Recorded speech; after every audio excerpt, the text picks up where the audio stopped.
Have you ever noticed that someone is looking at you with hatred? Oh yeah, I experienced such a case maybe 3 or 4 times in my life, so let me share one with you.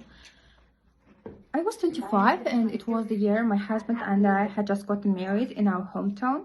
Autumn was coming and I had to go to another city to study, and my husband worked in a different area of Kazakhstan, so he saw me off. On the train, he put my suitcase on the upper rack of the train, so it wouldn't bother other passengers. It's quite common for young people to put their bags on the upper rack. On that train, I met a guy who seemed to be interested in me. He was tall, fair-skinned, and I think 3 or 4 years younger than me. Unfortunately for him, I was in love with my husband and oops, I was pregnant. In our culture, you don't share the letter with strangers, so I kept my distance by reminding about my wedding ring again and again. However, he said as I got married recently, he might have a chance. As I had dated my husband for 4 years, no way, I wanted to say. But that's not the point. So at the end of the trip, when I had to get off the train, I needed to take that suitcase down. I didn't want to ask that guy for help.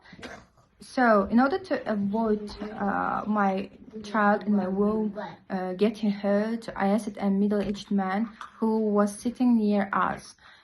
To my surprise, he replied, "Ask the boy who is liking you."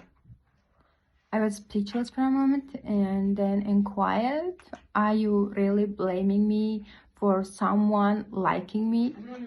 He felt off and wanted to help, but this time I refused firmly and took that suitcase down myself and walked away.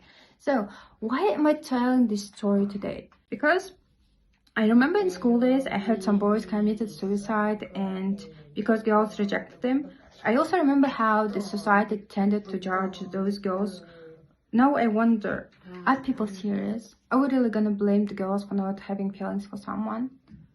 For simply wanting to study well and graduate? Maybe their families told not to date yet. Do you know the pressure the society puts on a girl and a woman by hating her for no reason? Yeah, that's for no reason. Sometimes we don't even need to flirt to be liked. So I don't know why it happens, but please don't hate for that.